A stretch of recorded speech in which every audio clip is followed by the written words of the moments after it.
Today we're going to do a video on zero position tolerance. This is a concept that is listed in the GD&T standard. It's a part of every GD&T class, but a lot of people just like, what? This doesn't make any sense.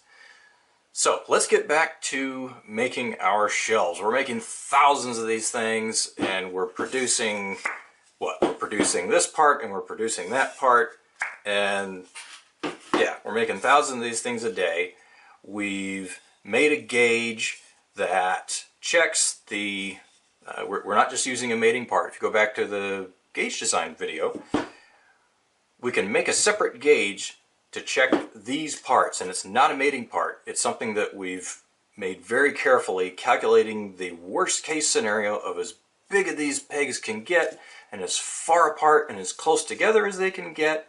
And that gives us this virtual boundary that we then go very carefully make apart with diameters that are made to that virtual boundary. And then now we can check our parts and go, yep, the pegs aren't too big and they aren't, or at least they're not too far apart for it to fit. But let's say we're making these things all day long, and let's forget for a moment that the reality is I drilled holes and I shoved pegs in there, but let's forget about that for a minute. Let's pretend that I'm using an end mill and I'm doing what they call interpolating. I'm going around this thing, and then I come over and go around this thing, and I leave these bosses or pegs sticking out. So I'm making those all day long. I'm slapping them in the machine and I'm hitting the button and cutting those out, and I'm checking them to my gauge, and every single one of them is fit, and is fitting, and I'm about to go home.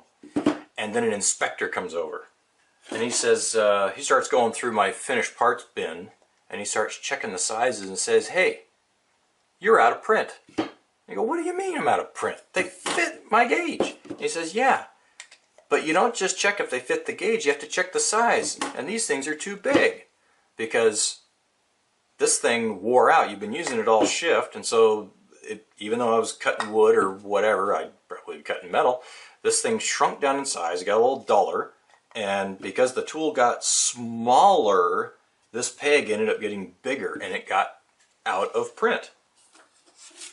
So let's look at our print for a second. If you have a print and you're trying to make, you've got two pegs, so you care about position because they can't be too far apart or too close together. So we don't just have size, we have this feature control frame, and we have a position tolerance. And this is how you see all prints where you're especially using position tolerance and holes and bosses and things. You're going to have size with a max and a min right here. It's going to have numbers instead of circles, but bear with me. You know, size with max and min, and you're going to have a feature control frame, and of course we see this symbol and we know that means dartboard, right? And then we have a bullseye, and the size of that bullseye is where the tip of our dart has to land. As long as it lands somewhere in that bullseye, we're fine. And this thing, well, size at max, but basically we have a max and a min on our print that we have to hit. And what the inspector is doing is he's coming over and checking the size of this thing, and he says, hey, you're bigger than this max size. These are scrap parts, and your tool wore out halfway through your shift, and so the last half of the day you've been making parts that are technically scrap. But you pick one of them up and go to your gauge and go, yeah, but it fits. So you and the inspector end up having an argument. And who's right? Well, you both are, because he's correct. The parts are out of print. But you are correct that they fit the gauge. And if they fit the gauge, they're going to fit every other mating part that was made. So what do? We got a problem. Well, this is where zero position tolerance enters the game. So let's move our print over here. Let's review and go back to, move that way over there. Let's go back to our position tolerance. What this thing is saying, here's my, and if we check, I've got a maximum diameter peg. See, it matches the maximum size. And I've got my bullseye here, it's the same size as my bullseye. And as long as I get my dart to land somewhere in that bullseye, my peg won't violate this boundary. Okay? That was covered in a previous video, so I'm not going to spend much time on it.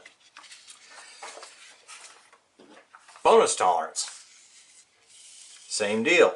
But now you get bonus tolerance every amount. There's our maximum size right there.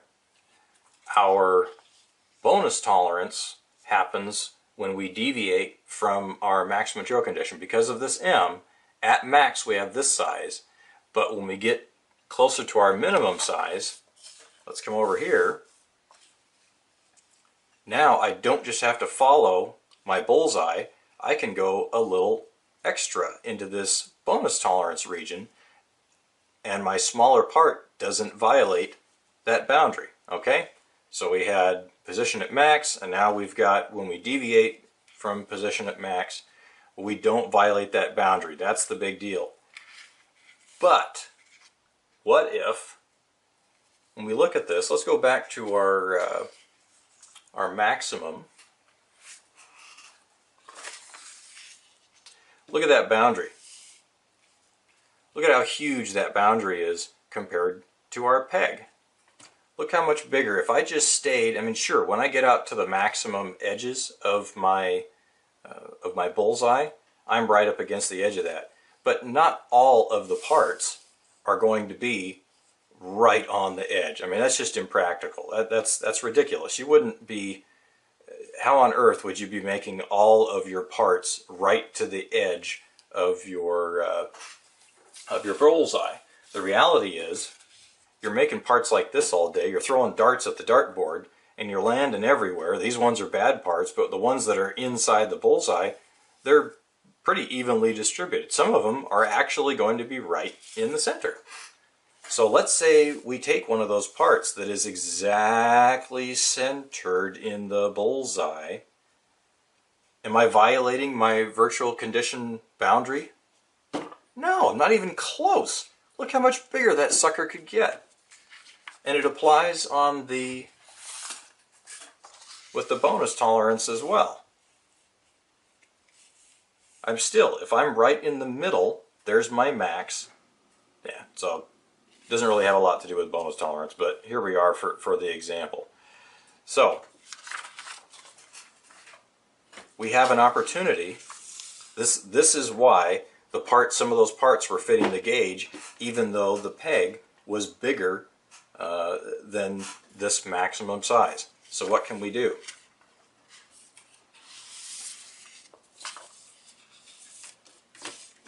Here's our old max size. If we stay right in the middle, look at that. Look how much bigger that is. So my peg, if, and you know it'll happen, you know you're going to make some parts where the pegs, you're making thousands of these things, some of them are going to have the peg right smack dead center of where it is supposed to be. And if you do, look how much bigger that peg could be. So we're limiting ourselves when we say, nope, it can only be this big. Well, that's true when your bullseye is that size. But you can actually grow this thing bigger, but we have to shrink our bullseye, right? We basically have to make our bullseye like that. So here we go again. Oh my goodness, can I do it? Can I hit that bullseye? Well, if I do, and we know I will eventually, look at that. I can make that peg huge. In effect, I can go back to my print and grow it. Here's my old max, and I have it shown here for example. I can grow that maximum size tolerance. I can increase that thing until it equals this boundary, which is what I've done. Okay? I allowed my pin to grow to the size where my max equals my virtual condition boundary, But to be able to make that work, I had to take I couldn't use my old bullseye. No way. I had to shrink it down to nothing, and it's 0. I mean, I realize it's a red dot. It's got some width, a millimeter or two or 1/16 of an inch. But essentially, I've taken my bullseye to 0 and added that to the size. But because of this maximum material condition, I'm saying, yeah, it can be 0 at max. When it shrinks down, I can come back to my bonus tolerance here. Oh no, wait a minute. Actually what I need is to do this. There we go. So this is what my new picture looks like. I've created, get that back. So this lines up with that print, this one lines up with that one. I've allowed my peg to get bigger.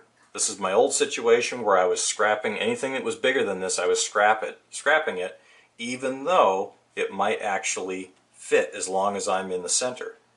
But now I've gone back and touched up my print. I had to go, I talked to the inspector, I talked to the engineer who made this print in the first place and said, hey, wouldn't these parts actually work if I grew that? Couldn't the peg size actually get as big as that virtual condition boundary and still fit? And we said, you know what, they really would, they work. Let's go change this print so when the inspector comes over and checks the size of my pegs, he's not going to be checking it to this size, he's going to be checking it to that size. And as long as that stays right there in the middle, this new boundary, this new maximum size of the peg is going to fit in that virtual condition boundary. I don't have to change my gauge either, because what was the size of this gauge based on? It was based on the max material condition pin plus the bullseye size. And guess what? If I take, that's what this is. I can take one of my bullseyes. This is what the bullseye used to be. I've taken half of it and put it there, and the other half and put it there. So it still adds up. I still get to use the same gauge.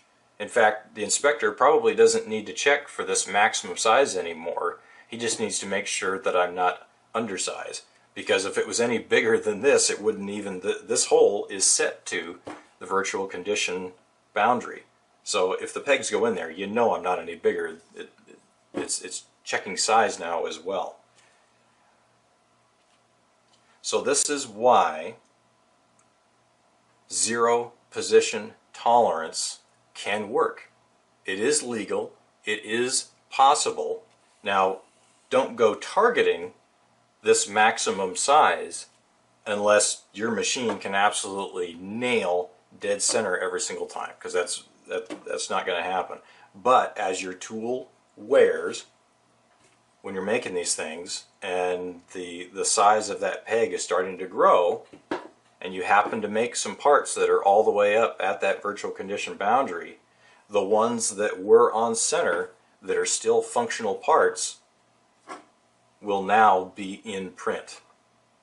Now, this isn't like, hey, wait a minute, I made some parts and I went and grabbed one of the other mating parts off the line and just happened to make it fit. No, this actually fits the gauge still, which means it will fit all the other thousands of mating parts that the guy across the shop is making. So that's why we have 0 position tolerance. It's a tool we can use so that we're not scrapping parts that are functionally going to work.